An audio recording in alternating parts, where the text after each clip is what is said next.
सकते हैं, या फिर यहाँ पे क्लिक करें तो भी आप उस पोर्टल पर जाओगे। इसका कोई चिंता नहीं, आप उनके पोर्टल का लिंक ऑलरेडी सबकी तरफ आ गया है, सबको मालूम है। तो चलिए ये पोर्टल है आपका, आपने देखा होगा, कल भी मैंने इसका स्क्रीनशॉट डाला था और बहुत दिनों से एक्टिवेट था एक्चुअली। तो अब इसमें पूरे अपडेट हो चुके हैं और आप देख सकते हैं लेफ्ट हैंड साइड में पूरे मेनूज है, आपको वहाँ पर देख सकते हैं। आपका लॉगिन यहाँ पे करोगे, यहाँ से भी कर सकते हो आप, या फिर यहाँ से भी करोगे। और आपको फिर यहाँ पे स्क्रूटिनी का लिस्ट मिल जाएगा, कौन कौन से स्क्रूटिनी सेंटर्स है, आपकी एलिजिबिलिटी चेक आप यहाँ से कर सकते हैं। यहाँ पे यूजर मैनुअल आप उससे भी रेफर कर सकते हैं, मराठी इंग्लिश दोनों में भी अभी उन्होंने अपलोड किया है, आप उससे भी रेफर कर सकते हैं। इंपॉर्टेंट डेट यहाँ से देख सकते हो आप। रूल्स जो है वो यहाँ पे लिस्टेड है, आप उनको रेफर कर सकते हो। और जैसे जैसे एक्टिविटीज़ आगे जाएगी यहाँ पे करंट एक्टिविटीज़ आपको दिखाई देगी। नीचे यहाँ पे न्यूज़ होगी, फ्लैश नोटिफिकेशंस यहाँ होगी, डाउनलोड के लिए आपको जो भी मटेरियल है यहाँ पे अवेलेबल होगा। जैसे थोड़ा सा हम नीचे जाएंगे तो फिर आपके लिए वहाँ पे अभी इस साल का ये कट ऑफ आपको यहाँ पे अवेलेबल होंगे, और पिछले साल के कट ऑफ यहाँ पे उन्होंने रेफरेंस के लिए आपको दे दिए हैं, आप वो रेफर कर सकते हैं। तो चलिए ये हो गया इम्पोर्टेंट, उनका पोर्टल का हमने देख लिया कि कैसा था इंटरफेस। अब हम जाएंगे, रात बहुत हो चुकी तो थोड़ा सा शब्दों में मेरा ये हो रहा है। तो अब हम जाएंगे कि ऑनलाइन एप्लीकेशन फॉर्म भरने के लिए जाएंगे। तो इससे पहले पहला ही स्टेप है कि आपको अपनी सीटी की डिटेल्स देने हैं। आपको पहले सीटी देनी है। आप अगर आपको एमएसटी सीटी पूछेगा, दी नहीं दी है, अगर आपने दी है तो आप यस कीजिएगा, नहीं दी है तो नो कीजिएगा। अगर आपने नो वहाँ पे यस क्लियर कर दिया तो फिर आपको आपका एप्लीकेशन नंबर यहाँ पे डालना है और रोल नंबर डालना है और गेट आपको चेक सीटी डिटेल्स करने। अगर आपने नहीं दिया है तो आप नो सेलेक्ट करोगे, फिर अगला ऑप्शन आपके लिए आएगा कि आपने क्या जेई दी है। जेई भी आपने अगर ना बोल दिया तो फिर क्या आप एनआरआई ओसीआई पीआईओ से आप हो, अगर वहाँ पर भी आप नो करते हैं तो फिर आपके लिए आएगा ऐसा एरर कि आपने इसमें से कोई भी अगर नहीं हो आप, और आपका क्वालिफाइंग एग्जाम भी अगर डिप्लोमा नहीं है एचएससी, तो फिर आपको एरर दे देगा कि आप कोई तो एक कैंडिडेचर आपका होना चाहिए, उसके सिवाय आप सिर्फ एचएससी देकर आप एप्लीकेशन फॉर्म नहीं भर सकते। तो आपको इसमें से और इसमें से एक तो आपने देनी चाहिए। तो चलिए हम पहले मुद्दे पर हम आते थे। सीटी को यस कर दिया और फिर जाएंगे आगे, यहाँ पे हमारा नंबर डाल दिया, रोल नंबर यहाँ पे डाल दिया, चेक स्टेटस करेंगे, आप चेक डिटेल्स करेंगे तो फिर आपके यहाँ पर मैं बताना चाहता हूँ आपको कि यहाँ पर अगर सिर्फ पीसीबी जिनका ग्रुप है, मैंने ट्राई किया था, पीसीबी ग्रुप वालों ने सिर्फ यहाँ पे पीसीबी ग्रुप का डाल दिया, जिनका पीसीबी नहीं था, तो फिर यहाँ पे एरर दे देगा। तो चलिए हम प्रॉपर डालेंगे और जाएंगे आगे। तो फिर यहाँ पे आपके वो मार्क्स दिखाई देंगे, फिजिक्स के मार्क्स दिखाई देंगे, केमिस्ट्री के, मैथमेटिक्स के, और टोटल पीसीएम भी आपको यहाँ पे दिखाई देगा। यहाँ पे क्लिक करके आपको जाना है आगे। जैसे आप जाओगे आगे तो फिर आपका रजिस्ट्रेशन डिटेल्स आ जाएगा। दोस्तों यहाँ पे जब आप नाम भरोगे तो एग्जैक्टली आपके 12th के नाम के अनुसार आप भर दीजिएगा, ताकि बाद में आपको जब एडमिशन के समय, वेरिफिकेशन के समय आपको तकलीफ ना हो, क्योंकि एज पर डॉक्यूमेंट नाम चेक करते हैं जनरली एडमिशन के वक्त। तो आपके 12th के मार्कशीट, एचएससी के मार्कशीट पर जैसा नाम है ऐसा वहाँ पे डाल दो, और यहाँ पे पिताजी का नाम, यहाँ पे माताजी का नाम, आप जेंडर यहाँ पे डाल दीजिए। फिर से जेंडर आपको एक बार आपको उसकी पुष्टि करनी है। उसके बाद डेट ऑफ बर्थ आप यहाँ से सेलेक्ट कीजिएगा, रिलीजन यहाँ पे सेलेक्ट कीजिएगा, आप किस प्रदेश से, आप किस एरिया से आते हो वो आप सेलेक्ट करना है, और यहाँ पे आपको डालना है आपका इनकम। तो यहाँ से अगर एक बार इनकम डाल दिया आपने, क्योंकि क्या है इस फॉर्म पे अगर गलती कर दी तो आप अंदर फिर गलती उसे सुधार नहीं पाओगे, क्योंकि ये रजिस्ट्रेशन का फॉर्म है, एक बार ये भर दिया तो फिर यही जो इन्फॉर्मेशन है वो आगे फॉर्म में यूज़ करता है। अगर यहाँ पे मैंने गलत इनकम डाल दिया तो फिर मैं ईडब्ल्यूएस के लिए एलिजिबल नहीं हो जाऊंगा। तो यहाँ पे जो आप इन्फॉर्मेशन भरोगे उसका रिफ्लेक्शन आपको अंदर मिल जाएगा। तो आप यहाँ पे पूरी यहाँ पे नहीं, अंदर कहीं पे भी जब आप फॉर्म भर रहे हो तो पूरा आप सोच समझ कर भर दीजिएगा। आप कहाँ पे क्या एंटर कर रही है इसका ध्यान ज़रूर रखें। और फिर यहाँ पे आपकी मातृभाषा पूछेगा और नेशनलिटी यहाँ पे डिफ़ॉल्ट इंडियन ही आ जाएगी, आप उसे चेंज भी कर सकते हो। तो चलिए पूरा ये पर्सनल डिटेल्स हो गया। अगला बहुत ही इजी, आप एड्रेस डालना है। यहाँ पे पहले एड्रेस आप डाल दीजिएगा, फ्लैट नंबर वगैरह वगैरह यहाँ पे आ जाएगा। सेकंड आपका गली मोहल्ला रोड आ जाएगा।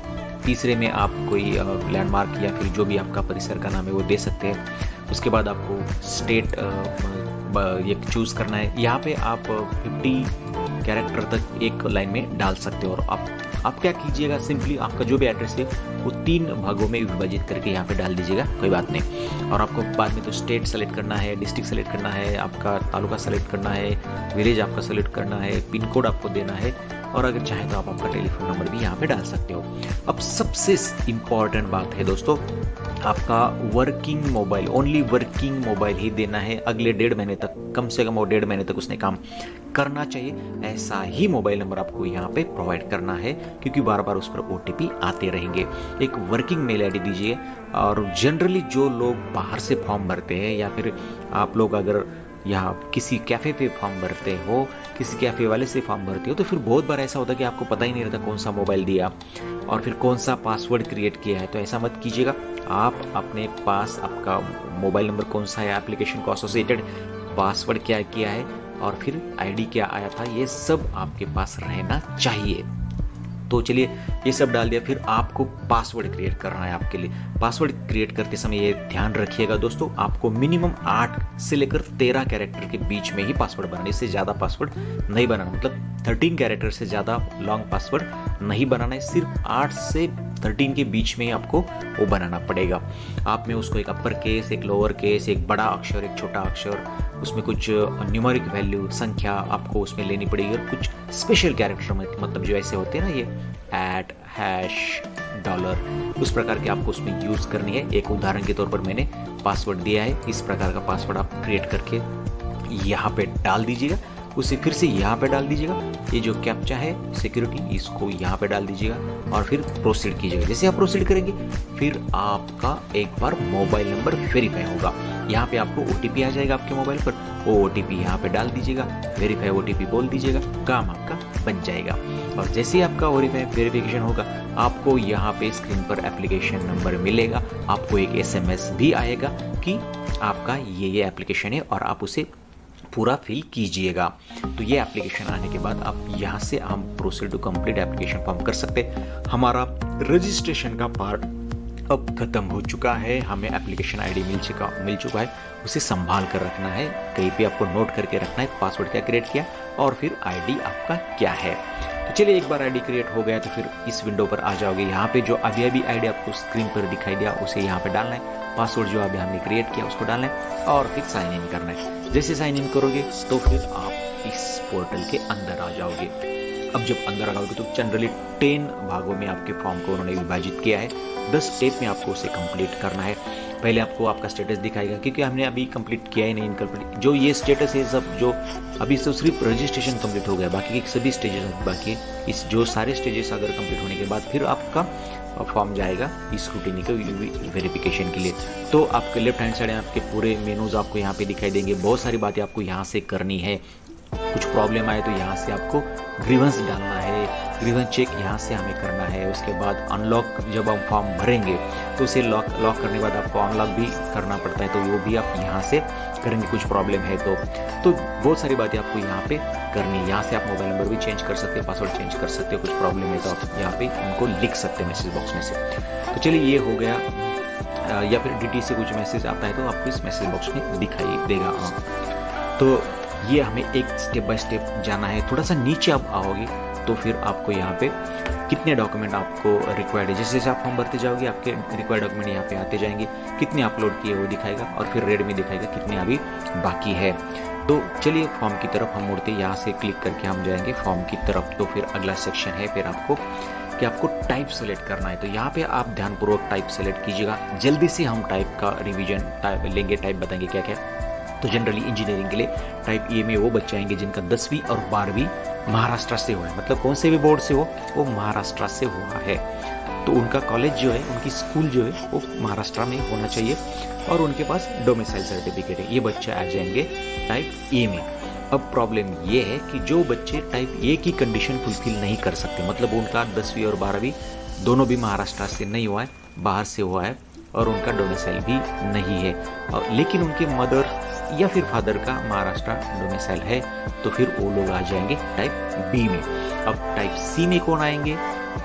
वो जो लोग टाइप ए भी कंप्लीट नहीं करते, टाइप बी भी नहीं कंप्लीट करते, लेकिन उनके फादर या फिर मदर गवर्नमेंट ऑफ इंडिया के एम्प्लॉय है और फिर वो महाराष्ट्र में काम कर रहे हैं, इस फॉर्म भरने से पहले महाराष्ट्र में उनका ट्रांसफ़र हुआ है, फिर पोस्टिंग हुआ है, वो लोग भी टाइप सी में आ जाएंगे। अब टाइप डी में कौन आएगा? जो लोग टाइप ए में नहीं आते, बी में नहीं आते, सी में भी नहीं आते, लेकिन जिनके फादर और मदर जो है वो महाराष्ट्र गवर्नमेंट के एम्प्लॉई थे और उसकी वजह से कहीं उनका बाहर पोस्टिंग हुआ होगा या फिर उसकी वजह से आप कोई ये कंडीशन फुलफिल नहीं कर पाओगे ना, तो वो लोग भी टाइप डी में आ जाएंगे। तो आप वो समझ लीजिएगा। इसके रिगार्डिंग कोई क्वेश्चन है तो पूछिएगा कमेंट्स में, मैं ज़रूर कोशिश करूँगा उसके आंसर देने के। टाइप ई में आ जाएंगे महाराष्ट्र कर्नाटका बॉर्डर के जो स्टूडेंट है जिनकी मातृभाषा मराठी है, तो वो लोग इसमें आते हैं। आप उसका डिटेल देख सकते हैं इन्फॉर्मेशन ब्रोशर में भी। उसके बाद जो OMS बाकी के सभी स्टूडेंट जो है अदर देन महाराष्ट्र स्टेट, जो हमने type A B C D और ई तक देखा, वो छोड़ के बाकी के बाकी के कैंडिडेट OMS में आ जाएंगे। और भी दूसरी कुछ कैटेगरी JNK की भी 3 प्रकार है, 3 स्टूडेंट है, तो आपका अप्रोप्रिएट ऑप्शन आप वहाँ पे चुन लीजिएगा J1 J2 J3 से। उसके बाद फॉरेन स्टूडेंट्स का भी है, NRI भी है, PIO है, CIWC है, NUT भी है, और JKS स्कॉलरशिप वाले स्टूडेंट को भी फॉर्म भरना पड़ता तो वो ऑप्शन चुनते। और ये जो ICCR की तरफ से स्टूडेंट आते हैं उनको भी वहाँ पे ऑप्शन है, आप जिस कैटेगरी में किस टाइप में आते हो आपको वहाँ पे चूज करना है और सेव एंड प्रोसीड पे आगे जाना है। चलो एक स्टेप खत्म होगी, दूसरी स्टेप की तरफ हम मुड़ते हैं। यहाँ पे हमें होम यूनिवर्सिटी का सिलेक्शन करना है। जैसे मैंने टाइप ए चुना, तो जैसे आप टाइप चुनते जाओगे, मतलब टाइप ए चुना, यहाँ पे अलग क्वेश्चन है, टाइप बी चुना तो आपको अलग क्वेश्चन आ जाएंगे। टाइप बी में आपको पूछेगा कि किसका आप डोमिसाइल अपलोड कर रहे हो। टाइप सी में फिर और भी ये हो जाएगा कि टाइप डी में और कोई डॉक्यूमेंट आपको पूछ सकते हैं, आपके ट्रांसफर ऑर्डर हो या फिर आपका सिलेक्शन का लेटर हो, यो बाकी के आपके टाइप वाइज, मतलब स्टूडेंट के टाइप वाइज आपके यहाँ पे डॉक्यूमेंट और थोड़ा सा चेंज हो सकता है। इसके बारे में कोई मन में आपके सवाल है, कोई अगली स्क्रीन आपको ऐसी आती जो भी वीडियो में मैंने दिखाई, तो मुझे कमेंट्स बॉक्स में पूछिएगा, हम उसका उस सवाल का या फिर उस प्रॉब्लम का हल ज़रूर बताएंगे। उसका आगे की सोचते हैं। तो टाइप ए वाले स्टूडेंट के लिए फिर आपको एक सर्टिफिकेट देना है, क्योंकि आपने कहा है कि हम 10वीं 12वीं महाराष्ट्र में हुए और फिर हमारे पास डोमिसाइल है, तो फिर डोमिसाइल सर्टिफिकेट या फिर स्कूल लिविंग सर्टिफिकेट जिस पर आपका बर्थ प्लेस मेंशन हो। देखो सभी स्कूल लिविंग सर्टिफिकेट नहीं चलेंगे, जिस पर आपका बर्थ प्लेस महाराष्ट्र का मेंशन हो वो चलेगा, या फिर बर्थ सर्टिफिकेट दे दो या फिर डोमिसाइल सर्टिफिकेट, किसी तीनों में से कोई भी एक डॉक्यूमेंट यहाँ पे चलेगा। और यहाँ पे नीचे भी आ जाएगा कि आपको domicile certificate, birth certificate, school leaving certificate देना है आपको। यहाँ पे आपका चलिए आगे भी देखते हैं। बाद में आपको आपका डिस्ट्रिक्ट चूज़ करना है, कहाँ से आपने 10वीं पास की, 12th कहाँ से पास किया, वो डिस्ट्रिक्ट जो भी चुनोगे आप उसके अनुसार आपकी यूनिवर्सिटी यहाँ पे आएगी और ये आपकी होम यूनिवर्सिटी होगी।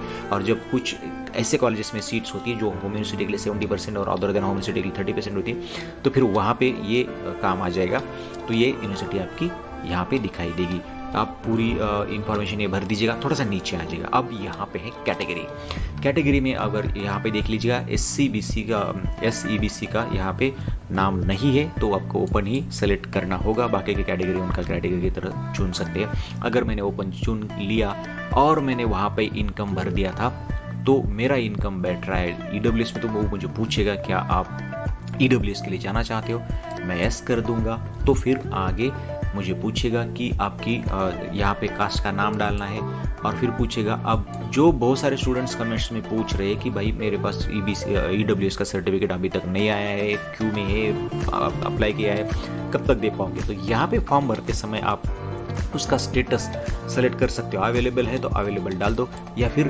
अप्लाइड बट नॉट रिसीव यहाँ तक आप कर सकते, लेकिन नॉट अवेलेबल आप सेलेक्ट नहीं कर सकते हो। आपने एटलीस्ट अप्लाई किया होना चाहिए, तो आपके पास उसकी रिसिप्ट होनी चाहिए। अब यहाँ पे आप ऑप्शन चुन सकते हो अप्लाइड बट नॉट रिसीव्ड। जैसे आप ये ऑप्शन चुनोगे आपको फिर पूछेगा कि आप कहाँ पे उसका नंबर डालना है, आपको जो आपने भी सर्टिफिकेट एप्लीकेशन के डेट डालनी है, एप्लीकेशन का नंबर डालना है, एप्लीकेशन की डेट डालनी है, उसके बाद कहाँ पे आपने सबमिट किया ये आपको सेलेक्ट करना है, उसका तहसील सेलेक्ट करनी है, और फिर आपको यहाँ पे पूछेगा, बताएगा कि आपको रिसिप्ट अपलोड करनी है। जब आप आखिरी में डॉक्यूमेंट अपलोड करोगे ना तो वहाँ पे आपको इसकी रिसिप्ट फिलहाल अपलोड करनी है। लेकिन आपको जब तक कि वेरिफिकेशन के लिए जाना है, जब आप खुद अपना अलॉटमेंट के बाद वेरीफाई करोगे तब तक आपके पास वो आना चाहिए डॉक्यूमेंट। तो फिलहाल के लिए आपकी रिसिप्ट ओके। जिन दोस्तों का सवाल था कि क्या मेरे पास रिसिप्ट न है, EWS सर्टिफिकेट नहीं तो मैं फिर अपलोड कर सकता हूँ क्या, तो आप रिसिप्ट उसके अपलोड कर सकते हो। चलिए आगे, अगर कैटेगरी में हो, कैटेगरी चूज़ करते हो तो फिर आपको यहाँ पे आपकी कास्ट सेलेक्ट करनी है। उसके बाद फिर आपको वैलिडिटी या फिर नॉन क्रीमिलियर के भी सेम है। आप वैलिडिटी का आपका बताइए अब क्या है, अवेलेबल है, अप्लाइड बट नॉट रिसीव्ड है, ये नॉट अप्लाइड है। अगर आपने नॉट अप्लाइड चुना तो फिर वहाँ पे वो देगा कि आपके पास वैलिडिटी नहीं है, तो फिर आपका कैटेगरी का क्लेम अलाउड नहीं होगा। तो आपके पास स्टेटस क्या, या तो आपका होना चाहिए अवेलेबल या फिर अप्लाइड बट नॉट रिसीव्ड। तो ये दो ही ऑप्शन चलेंगे। उसके बाद फिर से आपको वही है, आपको नंबर देना पड़ेगा, एप्लीकेशन का नंबर, एप्लीकेशन की डेट, कहाँ पे दिया है, किसको दिया, ये सब आपको यहाँ पे भरना है। और उसी प्रकार नॉन क्रीमिलियर का भी आपको सेलेक्ट करना है, उसी प्रकार आ जाएगा वहाँ पे। और जो जो डॉक्यूमेंट आपके पास नहीं है तो उसके आपको रिसिप्ट वहाँ पे अपलोड करनी है। तो चलिए आगे यहाँ पे सेव करके आगे जाओगे तो फिर आगे आपको फिर दूसरे जो समांतर आरक्षण है उसके भी सेलेक्ट करना है। अगर आप PWD कैटेगरी से हो तो फिर आपको आपकी जो डिसेबिलिटी की जो टाइप है वो आपको चूज़ करना होगा, नहीं तो फिर आप नो करके आगे जा सकते हो। उसी प्रकार डिफेंस का भी है, आपका डिफेंस का जो प्रकार है आपको सेलेक्ट करना है, नहीं तो फिर आप आगे जाओगे। और उसी प्रकार फिर आपका वार्षिक इनकम, लास्ट ईयर का इनकम जो मैंने डाला था उसके हिसाब से फिर हमें जो पूछेगा कि क्या आप TFWS के लिए इंटरेस्टेड हो। जो स्टूडेंट पे रहते थे कि TFWS के लिए मैं कैसे अप्लाई करूँ, तो यहाँ पे आपको पूछता है कि आप TFWS के लिए जा रहे हो, तो यहाँ पे आप यस करोगे। यहाँ पे तो यस करोगे तो फिर यहाँ पे आपको पूछेगा कि आपको क्या करना है, 8 लाख के अंदर का एनुअल इनकम सर्टिफिकेट आपको अपलोड करना है। तो ये सिंपल सी बात है, यहाँ पे सिर्फ आपको यस करना है। तो उसके बाद अगले ऑप्शंस आ जाएंगे। यहाँ पे पूछेगा क्या अनाथ हो, ऑर्फन हो, आपके जो भी ऑप्शन है आप चूज करते जाइएगा। यहाँ पे नो होगा। उसके बाद माइनॉरिटी का क्या है, माइनॉरिटी का चलो अगले स्लाइड पर देखेंगे। तो चलिए यहाँ पे वो पूछेगा कि आप माइनॉरिटी से हो, यस कर दिया। और मैंने अगर यहाँ पे ऐसे ऑप्शन चुन लिए, अगले स्लाइड पर शायद मैंने उसको दिखा है प्रॉपर, हाँ यस कर दिया, तो यहाँ पे मुझे बताएगा कि आपने मातृभाषा जब फॉर्म रजिस्टर किया था तब मराठी चुनी थी, तो आप भाषिक अल्पसंख्यक में नहीं आओगे। और यहाँ पे मैंने आपका रिलीजन हिंदू चुना था, तो फिर मैं रिलीजियस माइनॉरिटी में भी नहीं आऊँगा, नॉट एप्लीकेबल होगा। आप जो इसमें एलिजिबल है वो प्रॉपर ऑप्शन यहाँ पे चूज़ कीजिएगा और फिर आपको उस प्रकार के डॉक्यूमेंट भी अपलोड करने होंगे। सेव एंड प्रोसीड करके आगे जाइएगा। आपके ऑप्शन बदलेंगे, डॉक्यूमेंट बदलेंगे, तो ये ध्यान रखिएगा आपको, ठीक है। आपके डॉक्यूमेंट बहुत भी बढ़ सकते भी है, और जो ओपन कैटेगरी जो कहीं अप्लाई नहीं करे उनके लिमिटेड भी हो सकते हैं। तो चलिए अगला है ये सब तुम भर दो और उसके बाद जाओ आगे। तो आगे जाने के बाद आपका फिर क्वालिफिकेशन डिटेल्स हमें भरना है। क्वालिफिकेशन के लिए आपको बोर्ड आपका चूज़ कीजिएगा, जो भी बोर्ड है आप बोर्ड चूज़ कीजिएगा 10वीं का। उसके बाद आपका पासिंग ईयर डाल दीजिएगा, आपका सीट नंबर डाल दीजिएगा, मैथमेटिक्स के मार्क डाल दीजिएगा, कितने में से आउट ऑफ कितने में से वो डाल दीजिएगा, ये अपने आप कैलकुलेट होगा आगे का। यहाँ पे आप इस प्रकार से पूरा भर दीजिएगा। आपको साइंस के, इंग्लिश के और टोटल एग्रीगेट जो है वो डालना है, और इस प्रकार से डाल के आपको फिर आगे जाना है। जैसे आप आगे जाओगे तो यहाँ है आपकी एलिजिबिलिटी के जो मार्क्स है, मतलब 12वीं के जो कि हम HSC बोलते हैं, वहाँ से आपको पूछेगा HSC किया है या फिर डिप्लोमा से हो तुम। अगर HSC तो HSC की करो, डिप्लोमा है तो डिप्लोमा को आप यहाँ पे टिक करोगे। तो यहाँ पे थोड़े से ऑप्शन यहाँ के नीचे वो थोड़े से बदलेंगे, तो आपको वो भी इंफॉर्मेशन भरनी है। HSC अगर सेलेक्ट किया आपने तो फिर आपको वहाँ पे डालना है कि आपने कहाँ से किया, कौन सा बोर्ड है, आपका 12th का क्या कौन सा ईयर है। तो यहाँ पे आपका अप्रोप्रिएट ऑप्शन चूज कर लीजिएगा। फिर आपको डालना है आपका सीट नंबर के बाद फिर कहाँ से हुए, नाम कैसा था, क्या स्टेटस है, फिर आपके फिजिक्स के मार्क्स, मैथमेटिक्स के मार्क्स, केमिस्ट्री के मार्क्स डालने हैं। ये अपने आप कैलकुलेट होगा। और फिर आपको जो अगर कोई स्पेशल सब्जेक्ट है इसमें से तो उसे आप चूज़ कर सकते हो, वरना उसे नॉट एप्लीकेबल रखकर छोड़ सकते हो। बाकी के एक बार सब मार्क्स भरने होने के बाद यहाँ पे इंग्लिश के आएंगे और टोटल एग्रीगेट आ जाएगा यहाँ पे। तो क्वालिफिकेशन मार्क हमने यहाँ पे भर दिए, सेव एंड प्रोसीड करेंगे। आगे जाओगे तो यहाँ पे फिर जेई भी आप अप्लाई कर सकते हो। जैसे कि स्टूडेंट बोलते हैं कि मैं दोनों भी कैसे अप्लाई कर दूँ, CTC भी और JEC भी कैसे अप्लाई करो। शुरुआत में हमने CT सेलेक्ट की थी, अब यहाँ पे पूछ रहा है कि आप JEE से भी कर दो। अगर ओनली JEE से कर रहे हो तो ये मैंडेटरी होगा आपको।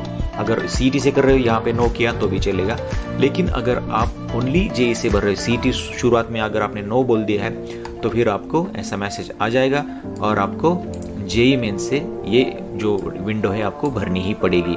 आप अपने जेई के मार्क्स भर दीजिएगा, जो भी है आपका जो भी ज़्यादा स्कोर है या फिर जो फाइनल स्कोर दिया है आपका, वही आपको यहाँ पे एंटर करना है और प्रोसीड एंड सेव करके आगे जाना है।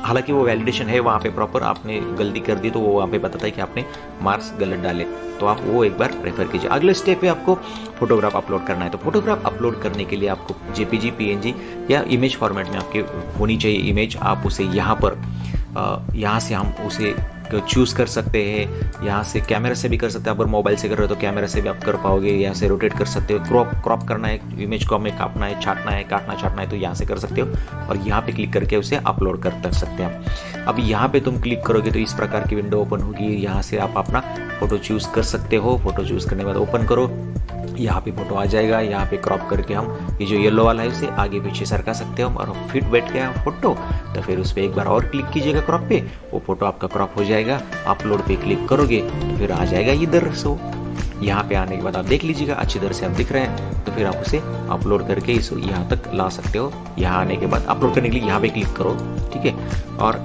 ये दिखने के बाद नीचे आ जाओ। नीचे आने के बाद यहाँ पे है सेव एंड प्रोसीड और उसे सेव प्रोसीड करके फिर आगे जाओ। आगे फिर है अपलोड रिक्वायर्ड डॉक्यूमेंट। आपको रिक्वायर्ड डॉक्यूमेंट अपलोड करने जो हम भरते आए उस प्रकार से यहाँ पे डॉक्यूमेंट जमा होते गए। यहाँ पे क्लिक कर हम डॉक्यूमेंट अपलोड कर सकते हैं। जैसे कि हमने कहा नेशनलिटी के लिए आपको स्कूल लिविंग सर्टिफिकेट जिसमें नेशनलिटी वो चलता है, इंडियन पासपोर्ट है तो भी चलता है, और बर्थ सर्टिफिकेट आपके पास है तो भी चलेगा नेशनलिटी के लिए। तो पहले हमें नेशनलिटी करनी है। आप देख लीजिए अपने डॉक्यूमेंट कैसे, उस प्रकार से आपको डॉक्यूमेंट अपलोड करने हैं। बहुत इजी काम है डॉक्यूमेंट अपलोड करना। यहाँ पे क्लिक करना है जो भी आपका डॉक्यूमेंट अपलोड करना है, फिर से उसी प्रकार की विंडो ओपन हो जाएगी वो पहले वाली। यहाँ पे ओपन करके आप डॉक्यूमेंट आपके ड्राइव से सेव किए तो वो ले सकते हो। यहाँ पे डायरेक्ट फोटो निकाल सकते हो, उसको रोटेट कर सकते हो, क्रॉप कर सकते हो और अपलोड के लिए यहाँ पे क्लिक करना है। तो ये उस प्रकार का डॉक्यूमेंट मैंने सेलेक्ट कर लिया यहाँ से। फिर उसको यहाँ पे हम देख सकते हो ओके है, तो फिर मैंने उसको अपलोड कर दिया।